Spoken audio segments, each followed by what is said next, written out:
Olá, senhores. Bora aí para mais uma questãozinha de eletrodinâmica. Olha só, na figura estão representadas duas associações de resistores. A primeira você vê que são dois resistores iguais em série.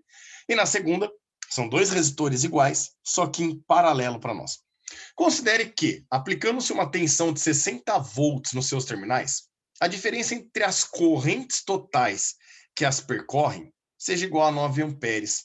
Sendo assim, o valor de R é igual a... Olha só que bacana, meninos. Aqui, nós temos uma corrente que vem do nosso gerador, entrando pelo terminal A, e essa corrente ela vai ser comum em todos os resistores até passar em todos os resistores até chegar ao terminal B. Essa corrente eu vou chamar de 1, que é a corrente na primeira situação, certo? Já na segunda situação, olha que interessante. A corrente que entra por C, que vem lá do gerador, que é o mesmo que foi ligado na primeira situação, ela vai se dividir. Então você percebe que chegando nesse nó, a corrente aqui vai ter uma corrente I', passando por baixo, por cima, e uma corrente que eu vou chamar de I, duas linhas, passando por baixo. Obviamente que ao chegar no segundo nó, essa corrente, essas duas correntes se unem e volta a ser a corrente total. Essa corrente total eu vou chamar de 2, certo? Aqui a gente percebe que ela se dividiu numa corrente que eu vou chamar de linha, e embaixo uma corrente que eu vou chamar de duas linhas. Obviamente essas correntes são idênticas, né? Já que as resistências em paralelo também são iguais. E olha que bacana. A gente consegue determinar que o R equivalente na primeira situação, olha só que bacana. O R equivalente na primeira situação, como eles estão em série, é só somar R mais R, dá 2R. O R equivalente aqui na segunda situação, como eles estão em paralelo, mas estão iguais, a gente pode fazer o valor dessas resistências, que é R, dividido pelo número de iguais, que no caso são dois resistores, né?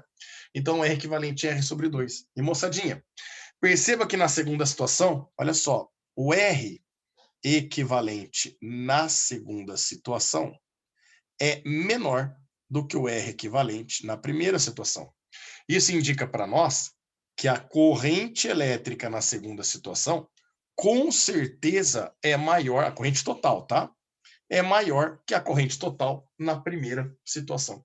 E dessa relação, a gente consegue concluir que, se eu pegar a maior corrente total, que é na segunda situação, e subtrair a menor corrente total, que é a da primeira situação, fazendo a maior menos a menor, a gente percebe que essa diferença vale 9 amperes para nós. Peão, como é que você sabe disso? Porque é o que o texto falou para a gente, ó. Olha aqui, ó. Considere que, aplicando-se uma tensão de 60 volts nos seus terminais, a diferença entre as correntes totais que percorrem seja igual a 9 amperes. Então, se você pegar a maior corrente menos a menor, por que a maior menos a menor? Porque esse 9 está positivo, certo? Então, pegando a maior menos a menor, tem que ser 9 amperes. Sendo assim, o valor de R é igual? Pera lá, olha que bacana. Nós sabemos que U, se for escrever melhor, né? Que U é igual a R vezes I. E que, portanto, o I é pegar o R que está multiplicando a corrente e passar para o outro lado dividindo, não é? Então, a gente pode achar a corrente fazendo U dividido por R. Olha só que bacaninha. Nessa relação, nós vamos poder fazer o seguinte.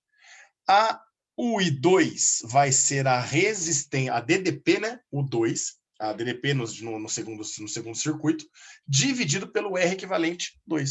Espera aí, a DDP é a mesma, lembra? 60 volts. Então, vamos por aqui, ó. Vai ficar DDP, que é 60, dividido pelo R equivalente na segunda situação, que é R sobre 2, menos a corrente 1, que é a corrente elétrica no primeiro circuito. No primeiro circuito, a DDP ligada também vale 60 volts, então vai ficar 60, dividido pelo R equivalente da segunda situação, da primeira situação, que nós vimos que vale 2R. Tudo isso tem que ser igual a 9 amperes para nós. Então agora, ó, nós vamos brincar com matemática. Na primeira situação aqui, ó, eu vou manter o que está em cima, vou pegar a fração de baixo, que é R sobre 2, e passar multiplicando. Fica 2 sobre R. Menos, aqui eu vou simplificar, ó, 60 dividido por 2 dá 30, e aí a gente chega que fica 30 sobre R. Tudo isso igual a 9. A vantagem de ter feito essa simplificação é que agora nós percebemos que aqui do lado esquerdo da igualdade está todo mundo sobre o mesmo denominador, na verdade, já é um denominador comum. Então eu vou fazer isso daqui, ó, 60 vezes 2 dá 120, menos o 30. Tudo isso dividido pelo denominador que é comum para eles, que é o R, igual a 9. 120 menos 30 dá 90. E o R que está dividindo, passa para o outro lado multiplicando. Então a gente chega aqui 9R igual a 90. E, portanto, o 9 passa dividindo. A gente descobre que esse R ele vale 90 dividido por 9, que dá 10 ohms para nós aqui. Fechou, meninos? Isso dá, portanto, para nós a nossa alternativa D de dado. Um grande abraço a todos e até a próxima.